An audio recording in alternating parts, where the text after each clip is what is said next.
Let's see all these people who are joining us in the new year. I love this. Kathleen and Leslie and Buddy, Kathy, Nancy, Carol, Josh, Aaron, Joanne, Lori. I love this. I love that all you guys are joining us. Rose, what a pretty name. We have a very big webinar for today. We have 225 people that have registered for the webinar. I figure at our height, we'll probably have about 80. We are recording this, which is wonderful. Adam Budacavalli, who's our lead designer, is running this webinar for us. Thank you, Adam. And he's going to make sure that everything keeps running smoothly. But also we want you to know that we will be sending out to you guys a recording so that you can review this and you can share this with people. Feel free to throw it up on Facebook, put it on Instagram, LinkedIn, whatever works for you guys. What I would like you to know is I'm so appreciative of you showing up to the webinar. If you move your mouse and you go down to the bottom of the screen, you're going to see the green share button. If you go to the left, you're going to see the chat box. And what I would love you to do is click on the chat box. I can see Jackie from Alabama, and I see Julie from Tucson, Arizona. Please type in your name and where you're from. We want you to use this chat box. We have fabulous presenters with us today. I just love them, and we're going to be able to pick their brain. So if you have a question, I will make sure that I watch this. Adam also knows to text me if anything comes up that's unbelievably interesting. I am Sara Kooperman. I'm the CEO of SCW Fitness Education and WATERinMOTION and the new SEAT program, that's supported exercise for ageless training. I love this webinar. This actually was helped put together by Carter Anderson. Work smarter, not harder. And with the increasing popularity of HIIT and other similar workouts, the general fitness population has been fed the idea that you must go hard to achieve the results you want. However, this can lead to injuries and hurt progress in the long term. So what we're going to talk about today with these three wonderful ladies is how to achieve astonishing results without breaking down your client's body. The first person I'm going to mention in the lime green background, which I absolutely adore, is Abbie Appel. She's the owner and CEO of Abbiefit Consulting and Appel Programming Solutions. She's an award-winning fitness educator, and she's develops and delivers programs. She works with Core Health and Fitness, Nautilus, Schwinn, NMRSA, and a variety of other organizations. And we're also very, very proud to call her SCW's own for her Barre certification and her Pilates certification. And we've got Linda Mcdonald here, who's been a presenter at the Mania conferences. And I think, Linda, this may even be your first webinar. It is my first webinar. It is. We're very excited. She's very articulate. Plus, her hair looks really good today. So she's a program specialist with Barre Above, Ballatone, and Extreme HIIT Chaos. She provides her fitness expertise as a consultant to local health clubs, evaluating group fitness instructors, and providing upskilling workshops. That's great. That's from Linda. And then we have the fantastic Kelly Roberts, who is not only just amazing, she's also a wonderful friend. She was named IDEA International Fitness Instructor of the Year. She was awarded SCW Best Female Presenter as well, and she was also inducted into the National Fitness Hall of Fame. She leads the SCW Personal Training certification, is currently writing an active aging personal training certification, and also leads the SCW active aging certification. She is a lead trainer also for Schwinn, and she has starred in just countless videos throughout the fitness industry. So welcome, Kelly, welcome, Linda, and of course, welcome, dear Abbie, lime green Abbie. Okay, so these women lead HIIT workshops, also train personal trainers, train group fitness instructors. So we thought they would be the experts to bring on board. So actually Abbie suggested this. And so Abbie, I'm shooting to you first. How would you define HIIT training? Well, just to keep it super simple, we know that HIIT stands for high intensity interval training. So first and foremost, it's interval training, where it's got 2 phases of work. Ideally, you have one phase or one bout of work where it's very high intensity anaerobic work. It's a short amount of time. And then you've got recovery, where the intensity is much less and you alternate back and forth. The way that I look at HIIT, and I know there's so many different types of HIIT, and we were just mentioning a few moments ago how HIIT is kind of, taken on a life of its own, but HIIT was developed originally for athletes. So it was always based on performance, helping athletes perform better. And so it's so important that we take into consideration the recovery portion of HIIT, recovery during the workout, those intervals, and then also recovery after the workout. So, and the other thing I think about with HIIT is that it should be, there should be some accountability. It should be measurable. So intensity is more than just your effort level. Effort's important. You need to know how hard you're working, what it feels like, but the intensity could be an actual number. It could be the amount of weight you're lifting. It could be, could be things like the watts on your bike. So it should be a number that's measurable, that you can compare from workout to workout. And I really like that you brought that up about measuring. I think before we turned the camera on, we were talking, I brought up that the American College of Sports Medicine just released their trends report for 2022, like literally today. Okay, pretty exciting stuff. And what I noticed on there is wearable technologies was number 1. So you're talking about measuring. It's right. Very, very, very important. But HIIT training, like 4 years ago, was number 1. 3 years ago, it dropped to number 3. The year before last, I think in 2019, it was at number 5. And for 2022, HIIT training dropped to number 7. This is according to American College of Sports Medicine. Now, we all know that the American College of Sports Medicine, they did have about 4,500 people respond to the survey, but it's primarily certified instructors from ACSM certified instructors. It's also academicians, and it's medical professionals. Those are the primary. We're talking about 3% for group fitness, maybe 3% for club owners and managers. So that's pretty interesting. And Linda, I'm going to jump. I'm going to surprise you with this. And I'm just wondering, why do you think it's dropped to number 7? And also, please provide first your definition of HIIT. Similar to what Abbie said, I love that she kept it very, very simple. What HIIT should be is alternating between high intensity and recovery. And I can't stress enough the recovery part. I think that's the part that our consumers don't want to do. They want to just keep going, but varying bouts of activity. And again, that could be cardio and then recovery, or it could be strength training, just like Abbie said. So that's the simplest form. What I was saying before we turned the cameras on is there's been so much HIIT that it's almost become watered down. So we started with Tabata, which was the true HIIT of 8 minutes of work, 20 seconds, all out effort. And now we've kind of moved that your HIIT can be any workout you want. So there are a lot of different varieties of HIIT workouts based on the format, the instructor, the coach, and obviously the participant. You asked why do I think it's changed? And especially where you just said it's primarily instructors or trainers answering that questionnaire. I think we are moving in the right direction.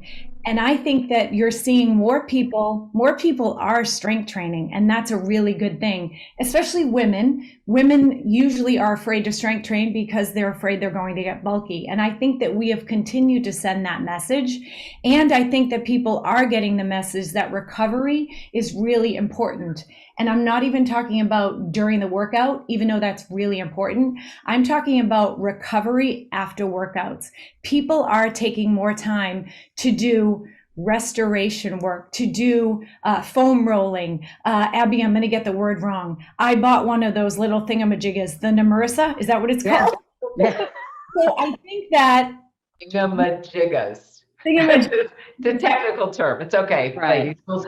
We'll spell it out for you. I'm going to so I think that we as instructors and trainers are leading the way, which is what we should do. And the other thing is, you have instructors like me who have been injured from HIIT. I still do HIIT, but I only do it twice a week, and I'm trying to practice what I preach. So I think that's why it's gone down in the number. It's still popular, but maybe we're not as obsessed with it.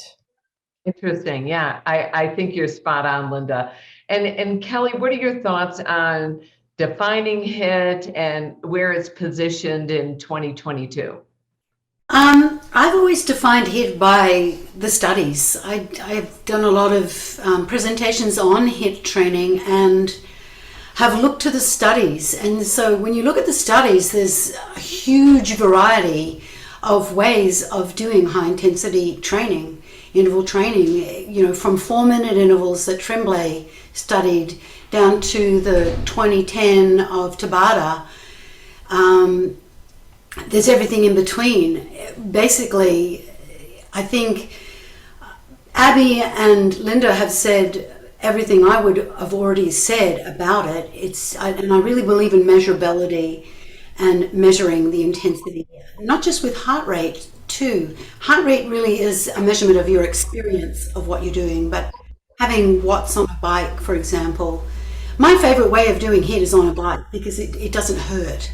It's just hard it's that intensity at that time, but it doesn't beat up my joints. But I also teach at Equinox, and HIIT is huge there. Just about all the classes have some form of HIIT, some element of HIIT in there, whether it's some kind of jumping interval, some plyometrics, and it's huge. Now, I do think the reason why it dropped so much on ACSM's survey is something to do with the fact that we've been virtual almost exclusively for a year. And I think, you know, when you're in a studio, when you're with other people and everyone's moving together and there's that incredible energy of group exercise where people are working at that intensity together, then that's infectious. But in your living room by yourself in front of a screen is not the same kind of wow. It really isn't. So I think, you know, the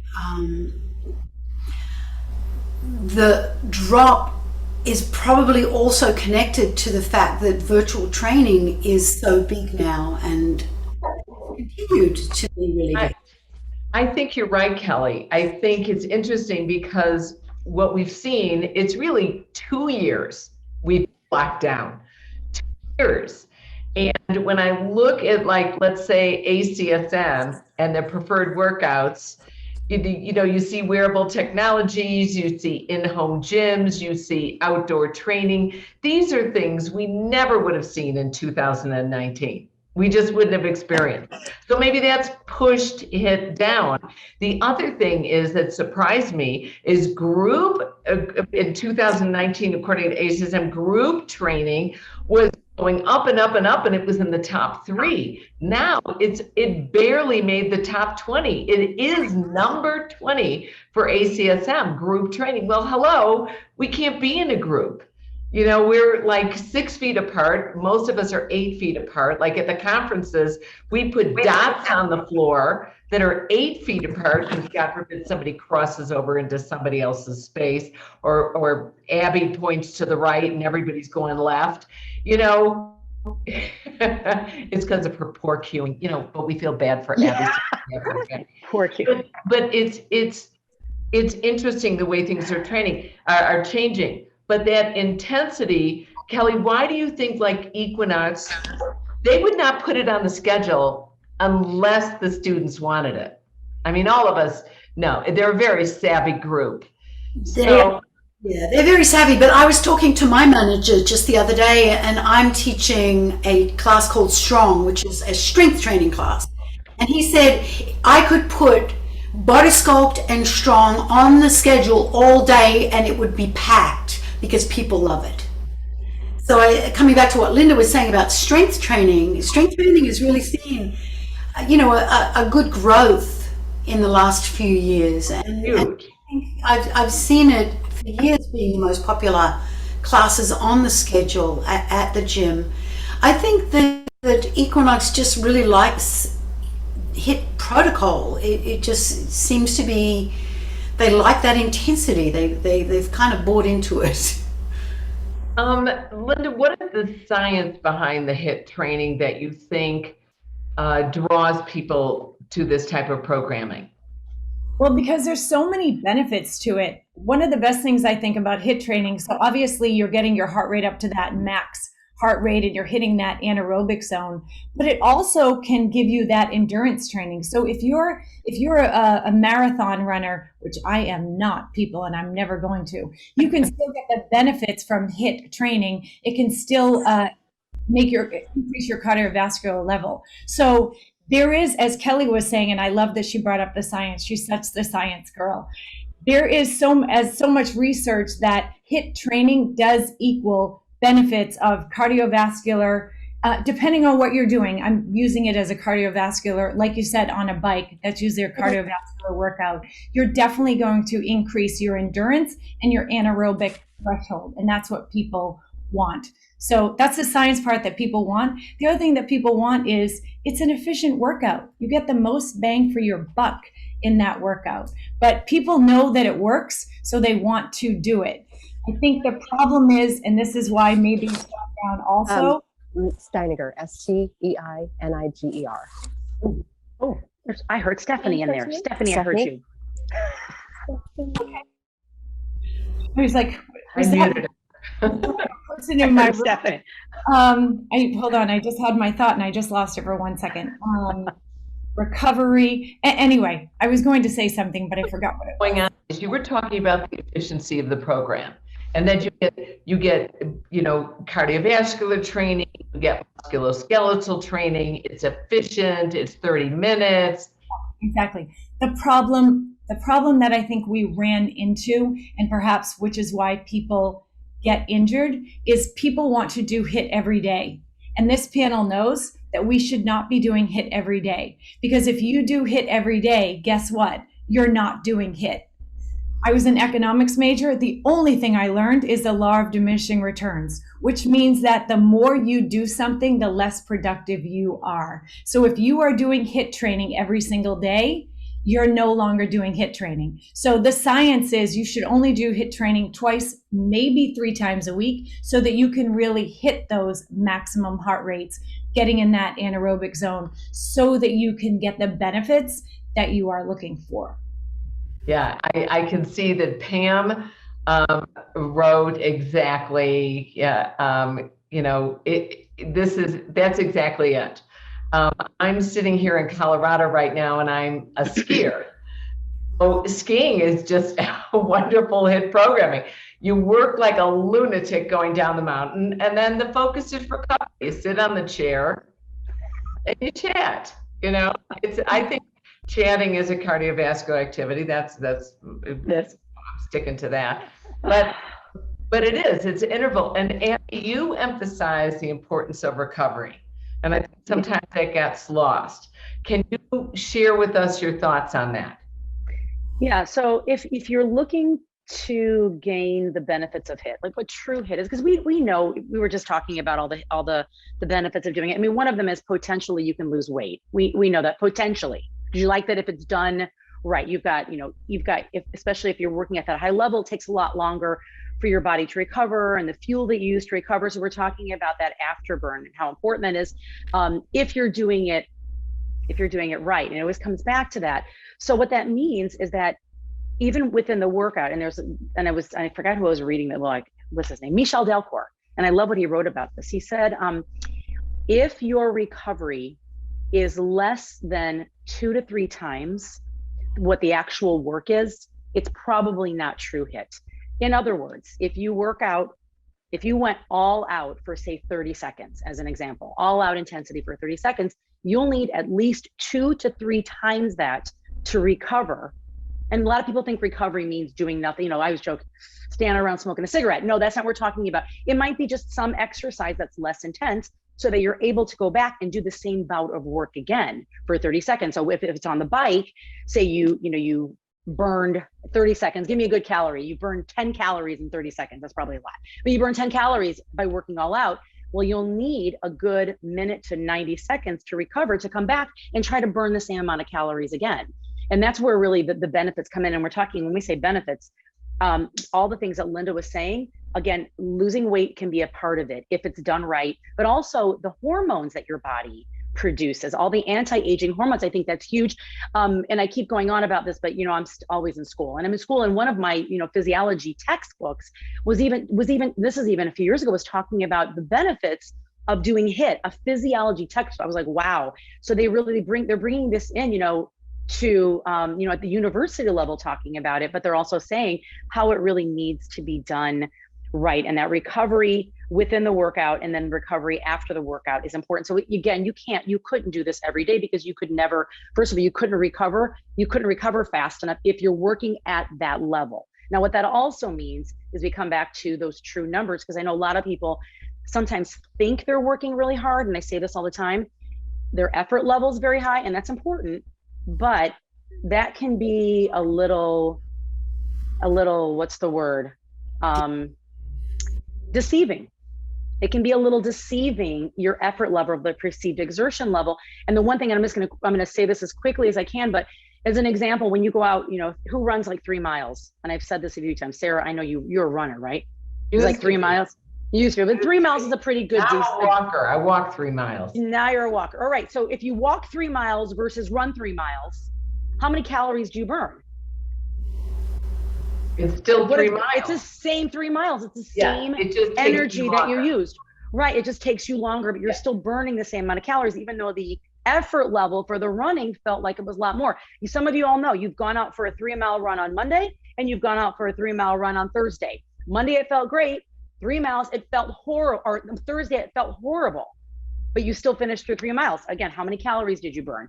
How much energy did you use? It's the same. So if it feels horrible on Thursday, what did you do Tuesday and Wednesday to recover? Maybe you didn't get enough sleep. Maybe you didn't get enough, it could be food. It could be hormone levels, especially for women. It could be so many different variables that you have to look at. We have to look at the different variables. Kelly, I know that you do personal training clients, and you also teach Group X. For yourself as an instructor, how are you managing your teaching so that you don't overdo it if you're training in a HIIT program, either with a personal training client or in a Group X class? And how does your club manage the scheduling? The club doesn't manage the scheduling well, I don't think. I don't think they do. And that has nothing to do with me. I don't have a choice in that. But how I manage it is that I take 2 days of active or passive recovery a week. So my Monday is a hard day. My Tuesday is a hard day. Both of those have elements of HIIT. Wednesday is recovery. Wednesday I recover. Thursday is strength. Friday is recovery. Saturday is endurance, a long endurance day, and Sunday is recovery. So I do a lot of active recovery where I am working with my heart rate below 120, just mostly riding or walking, and it is distinctly low intensity and it is active. And I also foam roll, I stretch, I do my CBD creams on my owies and drops at night to help me sleep. And I'm very aggressive about my sleep, making sure I get enough sleep, because sleep is critical. If you're doing HIIT and you're not getting enough sleep, then you're not recovering, because sleep is critical for recovery for HIIT. And one of the ways you should be looking at this is at your resting heart rate. So in the morning, before you get out of bed, see what your heart rate is. when you haven't been woken up by an alarm, and do it 3 days in a row. What you'll notice is the day after a HIIT training, your heart rate will be about 5 beats higher until your body comes back into homeostasis. And that's that epoch, that excess post-exercise oxygen consumption that Abbie was talking about, the afterburn. Now, the afterburn means that your heart rate is going to be, your resting heart rate is going to be elevated because your body's bringing itself back into homeostasis. And it does it by burning fat calories at a higher level than at your normal resting metabolism.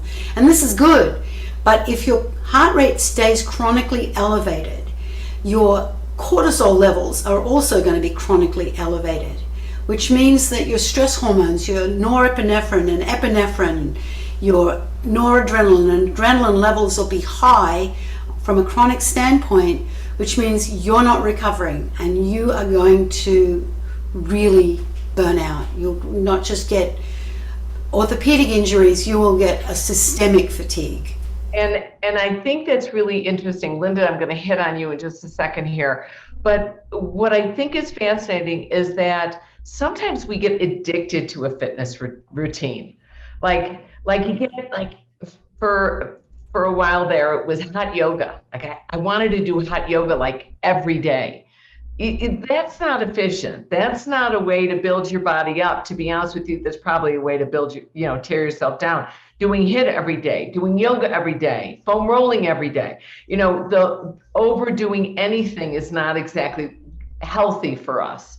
But it's that integration. I like, Kelly, the way, it feels like a wave, because then you can really do HIIT and you can recover, and then you can come back and really do that HIIT program. Linda, how do you manage the integration of HIIT with the high intensity and the recovery, both in, let's say, a weekly or a weekly rhythm, and also in a 20-minute class you teach or a 30-minute class you teach? Okay, so if you're asking me personally, I think you're asking me personally. Yes. In the classes I teach. So I teach, go ahead. So I just started live today, but before that, I just started in person. Before that, I was teaching virtually, and Mondays was always my HIIT day. I think psychologically, after Sunday, people want that HIIT. Just like Kelly, you said, you make Monday your hard day. So my Monday was my HIIT day. Then, to be honest with you, I didn't teach. And I tried to do things like yoga or my restorative things or strength training. And then on Thursday, I probably did another type of HIIT, but maybe it was HIIT the Barre. So offering more variety. So what was the second part of the question? So you gave us a week long. And how do you, what's one of your favorite HIIT classes that you teach? And how do you manage it in that 20, 30-minute workout? Well, I teach right now HIIT Extreme Chaos, which you mentioned. That's part of one of the Savia programs. That's a 50-minute workout, 50. And that one has, I'll tell you just quickly about that one. It is a great program. 20 minutes of cardio, 16 minutes of cardio, 12 minutes of strength training, and then 4 minutes of a true HIIT. So that 16 minutes of cardio, you can vary the timing. When instructors first get certified, they have a 1-to-1 ratio on the cardio. So it's 30 seconds work, 30 seconds recovery. And let me just stay on this for a second. My clients that took it didn't like that. Why didn't they like that? Because they thought that 30 seconds recovery was too long. We know what the answer is. You're not pushing hard enough in the 30 seconds, right? But I don't know how to do that over a camera screen. So I have gone to 45 seconds work, 15 seconds recovery. But we know that in that 45 seconds, they're probably not pushing as hard as they would if they did, say, a 20-second all-out burst. Because you mentioned the 20-second workout, I am the queen of the 20-minute workout. When I work out by myself, I just want 20 minutes. So when I do that, I will do just 30 seconds of work, 15 seconds recovery, and then I'll add in some strength training. And when you add the strength training in, I'm trying to make sure that you're adding strength training that is overload principle, right? So that might not be a cardio goal, but adding heavy weights so that you get that metabolic effect, that you're still getting the heart rate up. Yeah, I really like that. Thank you, Linda. That is very clear. We got a great question from Suzanne. And I think you guys have answered this a little bit, but I think elaborating on it is a very good idea. So Suzanne asked, what does the panel consider to be working smarter? Now, from what I hear sleep. I hear, Kelly talks about sleep. We need to recover on a broader scale, not just within our 30-minute workout or a 50-minute workout or a 20-minute. We need to make sure that we're getting overall recovery. I think the focus is recovery. Abbie, what do you think about that? How would you answer Suzanne? I think, and it's probably speaking to what Kelly said too, it's really cross-training. I mean, it really comes down to, maybe I'm kind of overstepping my bounds by saying that, but it's doing a little bit of everything and understanding that you can't do HIIT every single day. So you have to see, you've got to, Kelly was mentioning heart rate, what your heart rate is this morning, but it's, really measuring, what your abilities are every single day. Are you getting stronger? Are you feeling better? Do you see changes in your body? If you don't see those changes, what are you doing? What are you doing wrong? I mean, yes, you're doing something wrong that you're not seeing the changes. Do your current workouts, do they actually, are you getting stronger in your workouts, or do your current workouts start to feel easier? And to me, that's the benefit of, that's the definition of getting more fit. Either you're getting stronger, you're able to do more, or the same workout feels easier. Right. You can do it longer, you could do it harder, or you can do it with less discomfort, less challenge. Right. Yeah. And you see changes. Yeah. And one thing I heard, and it really makes me think about this as I age. I mean, I used to be able to, ski every day, just come back, have a couple glasses of wine, have a nice dinner, wake up in the morning, do the same, double diamond moguls. And now it's 62 years old. It's not the same. Okay. It's just not the same. So when I hear you talk about measuring, I also think it's not just about our heart rate. It's not just about the length of the workout, et cetera. It's how do we feel?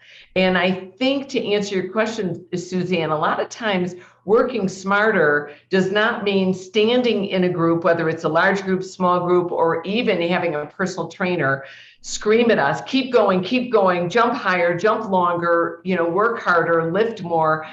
It's listening to our body and saying, you know what, I love you today and I want to keep going, but this does not feel good.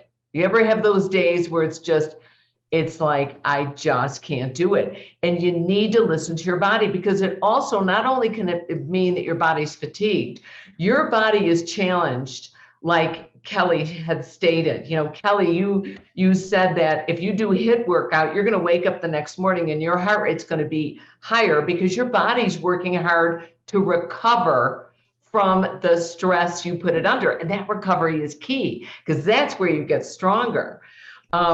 But it's all about that, listening to your heart rate, listening to how you feel the next day. And your heart rate not only may be up because it's trying to repair physically from minor tears in the musculature, that the delayed onset muscle soreness, et cetera.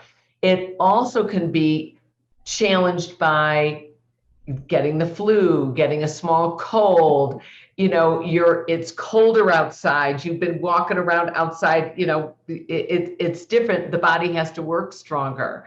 So I'm thinking, Kelly, what other triggers do you see that could help us work smarter? What are some of the triggers that might be external or internal in your clients? So us as fitness professionals, we can be sensitive and really guide our clients intelligently. I think it's all about working. Well, I think working smarter is about quality, not quantity. I really do. You want your HIIT workouts to be absolute pure quality. And when you can't maintain the same level of work, your workout is done. Maybe you set out to do 10. Like, I learned this from my coach. My cycling coach, he would give me 2 interval days a week. And my interval day would be brutally hard. But he always said, If you get to a point where your quality is not there, you are done. Ride home, put your feet up, have a stretch.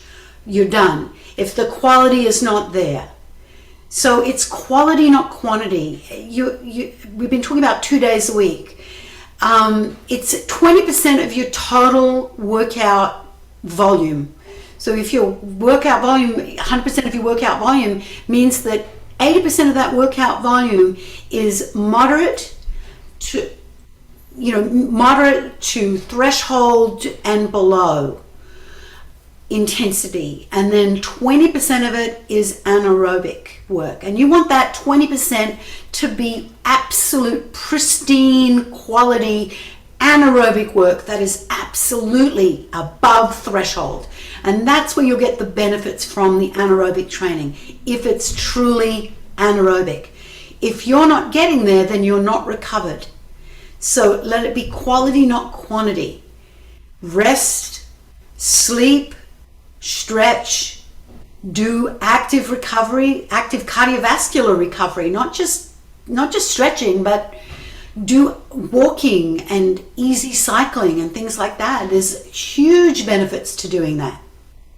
Oh, I like that. I think the focus on quality, and I think we all can kind of relate to that. Linda, when you are going to do a HIIT program, let's talk about different variety of HIIT programs. We can do it on a cycle, and you talked about Barre training. I think that that's quite interesting, and I think that's possibly the reason why there are so many HIIT classes on the schedule, because of this massive variety. Can you share some of the variety you see that have been successful? Well, especially with Barre, because Barre is so big and Barre is so mainstream. There's so many different fusions. You're right. I actually taught a cycling class today, and you're so right with the measurement of the watts. We use a Stages bike, so we see the watts. So there's many different ways you can do HIIT. And I think that's a good thing for our members, because if you do a Barre class, that HIIT can be low impact. And I'm just picking on Barre for that way. Remember, HIIT doesn't have to be all about jumping plyometrics and killing your joints. Most of the time in my Barre class, I'm doing HIIT, but I'm usually just using big range of motion, big dynamic movements. So anybody can come in. I do like to say that everybody comes into my class is an athlete, but that person could be a 20-year-old athlete, 30-year-old athlete, or 80-year-old athlete. So I think it's important that there is all this variety. Like you said, Kelly, on a bike, you can do interval training and it's not hard on your joints. So there's many different varieties. Obviously, you can do high impact, high knees, but even with that, if I'm doing high knees, and I love that example, because high knees, I can make it high impact or low impact, but at the very base of the movement, it is simple. Not easy, but it's simple. It's not complicated. It's not complex. So I think that there's so much variety in HIIT workouts, and we need to give a lot of variety to all of our consumers. And there's lots of different ways to do it in different formats, whether it be Barre on a bike or a traditional HIIT class, maybe using body weight and all those burpees. Can I just say one more thing too? And I'm really encouraged by our industry, because I think we are starting to talk more about recovery. You all mentioned sleep, super important, and hydration. If you are dehydrated, that's also going to cause your heart rate to go up, not because of the workload, but possibly because you're dehydrated. So I think adding to the working smarter isn't just about in the gym or in the workout, if it's in your living room. It's about all these things that we're talking about, making sure that you're well rested, making sure that you're well hydrated before the workout, and that you're recovered and ready for that workout, so that you can push to those thresholds. Abbie, can you share some of the variety that's worked for you for the various HIIT programming that you've created and that you offer? Yeah, so for my own workouts, I probably have 1 day a week where it's true HIIT. I mean, the rest of it, you guys know my story. I don't love cardio. I'm like, what do you do for exercise? I'm like, I lift weights. No, what do you do for cardio? I lift weights faster. Who knows that joke? So Yes. I don't really love, it's not my favorite thing. I do a lot of strength training. So I find, and I alternate, different areas of the body that I'm training. So I pick one day of the week where I challenge myself, and it could be an upper body day. It could be, it's easier to do HIIT with lower body. We know that because your lower body dominance, we got that part. But, and then it could be my cardio day, because I do have, 1 or 2 cardio days a week. So I alternate, I just pick one day and I try to change it from week to week. So it's a different focus, and that's just for me. And that's so I don't, that I don't get injured, that I don't keep repeating the same movements over and over. And this is, I think, hugely important, not only for me, but for my clients and my classes. My warm-ups are significantly longer than they used to be. Oh my gosh, like I don't even see anything wrong with having a 10-minute warm-up. Now, when you think warm-up, I'm not doing marching in place. I'm doing movement that will prepare us for what we're about to do in the workout. So it could be, a little bit more intense as we progress through the 10 minutes of, and maybe it's not 10 minutes, but I'm just throwing that number out. I'm not afraid to do a 10-minute warm-up. A lot of you guys know that. Now, with the workouts that I create for people and for my clients, and I probably do, I alternate, because I've got my killer core class and my killer booty class that are both online.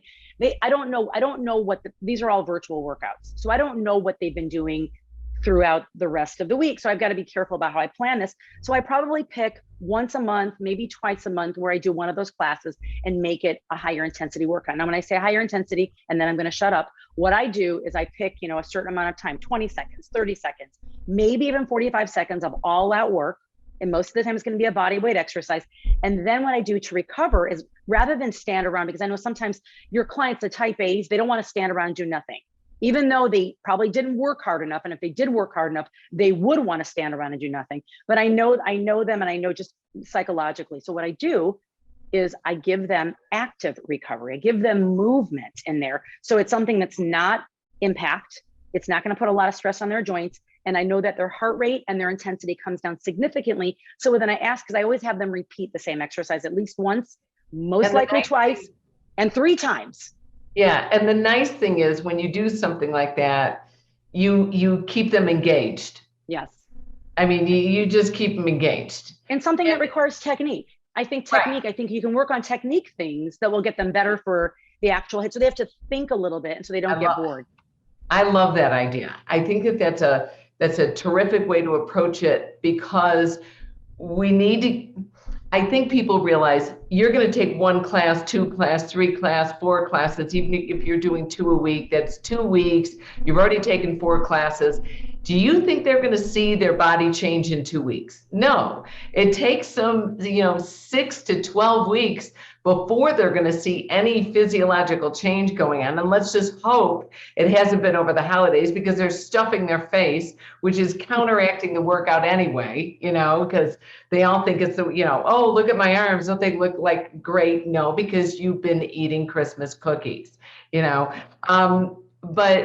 we need to keep them engaged. And I love the idea of preparing them. I love the idea of that recovery. If I were going to ask you guys, believe it or not, we've got like these webinars just fly by. We've got 2 minutes going. I'm going to ask you, we just went through way at the beginning what our definition of HIIT was. Just a quick summary, because I do want to show you guys a video. You know what? I'm going to show you the video first, and then I'm going to ask for conclusions. So here we go. I'm going to show you. I'm really excited about this. We're just about to launch DC Mania. So of course, we have an awesome new video for you guys that shows all this wonderful workout stuff that Adam so amazingly created for us. So take a look here. If you can see, this is DC Mania. It's scwfit.com/DC. And you can see this wonderful site we have, and you can get our guide to greatness, which is our brochure and schedule. And of course, we have our business. We have our business track, and we have our amazing sponsors that we couldn't do without. Take a look at our video.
exciting stuff. You got to love it.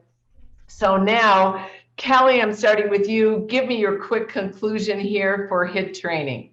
I think I'd come back to saying it's quality, not quantity. Make your HIIT the highest quality training you can get and then recover. Great. Love it. Linda? Same.